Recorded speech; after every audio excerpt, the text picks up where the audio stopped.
Hello everyone, I'm Sai Chaitanya. Welcome back to my channel SciTech. In this video, I'll be talking about the Mi10i device review after using more than 30 days. So it's been close to 30 days friends using this Mi10i device, and during this time I did upload close to 100 videos. So right now you can see I uploaded 99 videos, and this video is going to be a 100th video of this Mi10i device.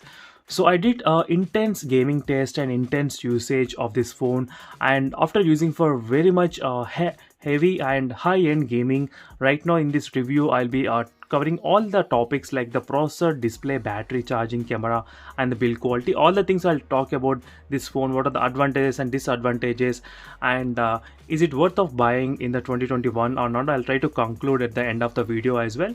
So just in case if you're watching first time this channel, make sure to subscribe and follow me regularly friends, because every day I'll be coming with a new topic and new comparison with other smartphones. Definitely make sure to subscribe and stay tuned. Check the links in description for the playlist as well. So let's get started. First thing with the processor. The Mi10i has got the first phone which is going to release with this Snapdragon 750G. So in terms of the 750G, it is quite powerful than the Snapdragon 765G, which is present in the OnePlus Nord. So just a second friends, I got the OnePlus Nord as well. So this Mi10i processor is powerful than this OnePlus Nord device as well. So in terms of the Antutu benchmark test, the OnePlus Nord has a 3,20,000 and the Mi10i has the 3,50,000. So during this time, if you don't trust the Antutu benchmark test, then definitely you can see the how many applications I have installed in this device. So I started to install so many applications right now, and even I started to test high-end games like Fortnite and Genshin Impact. These are the games which I started to test and try in this phone, and they did perform pretty good. So overall in terms of the processor, I'm really happy. So I have no complaints for this past 30 days, no issues at all. I did not notice any force close or force stop of any applications. So no complaints regarding the processor. And next is the display and the refresh rate. So in terms of the display and the refresh rate, the Mi10 has a very good specifications. So first is a 120Hz refresh rate and 240Hz touch sampling rate. These are the two main key points for this phone. And next is that IPS LCD panel. So most of the users, they are into the IPS LCD panel or the AMOLED panel. So if you're into the IPS LCD panel, then definitely you won't feel much difference. But if you're using AMOLED panel and then you're coming back to this IPS LCD panel, then you might be able to feel the difference in terms of the colors. But don't worry friends, there is separate display tips and tricks features which is present in this phone hidden, so no one will be able to know unless they use that. So make sure to check that videos in my playlist. That playlist will give you the clear idea, all-round idea about this phone, whether to buy or not. So in terms of the display, IPS LCD panel is okay, but due to the software optimization, the quality is really good and amazing. So no complaints regarding the processor, no complaints regarding the display and refresh rate. And battery and charging, yes, there is complaints. So the only complaint is that nowadays we are seeing the huge battery capacity. The Mi10i packs only 4800 mAh of battery. So that is quite low if you compare with other mobile phones, 5500, 6000 mAh of battery and 7000 as well.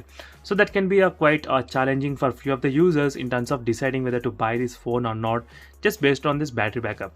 If they kept the battery size close to 6000 or 5500, then definitely I would have happily recommended this phone for the most of the users. But that's not the case friends, unfortunately. So you need to think twice before buying this phone when you're looking into the battery and charging.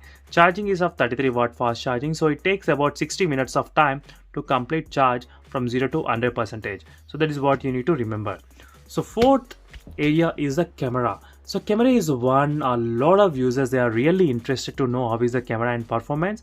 And during this time I did test plenty of images taken from this camera, and it was really good, but it's not as expected.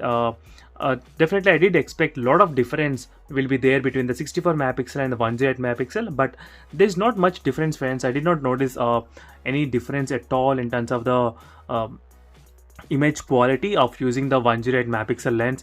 It looks totally fine even when you zoom in, but you cannot zoom in too much. That is another drawback. So maybe with the update they might be able to give you. But overall in terms of the camera, I'm kind of okay with this phone. You can only record 4K 30 FPS and 960 slow motion recording is possible in this phone without any problem. So in terms of the camera, friends, it all depends upon the users as well, and only once you use the phone then you'll try to notice a lot of difference. But overall it looks fine for me. But I'll give the 4 out of 5. I'll give the 4 star in terms of the camera. So next is the build quality and the features. So in terms of the build quality, for the past 30 days I did use most of the time loudspeaker, so which has the two loudspeakers, one on the top and one in the bottom, so which is really good and which performs pretty good. So without any issues, no issues in terms of the loudspeaker. It's really totally fine, friends. I'm really enjoying the loudspeaker in this phone, and even the weight is not too heavy. It is close to 215 grams, so that is also another thing you can consider when buying this kind of gaming smartphones. For long hour gaming, this won't be that much suitable. So I think I did cover most of the topics. And regarding the build quality, it has got IR blaster on the top, LED notification light, side motor, fingerprint scanner. Everything is working fine without any issues. So for more details, make sure to check the links in description, friends, for the playlist. And finally, is it worth of buying? I would say if you are having the budget of buying, then definitely it is worth. If you don't have the budget of buying, then definitely it's not worth, and wait for the other model. So thank you for watching this video, friends, and see you in the next video, friends. Until then, bye.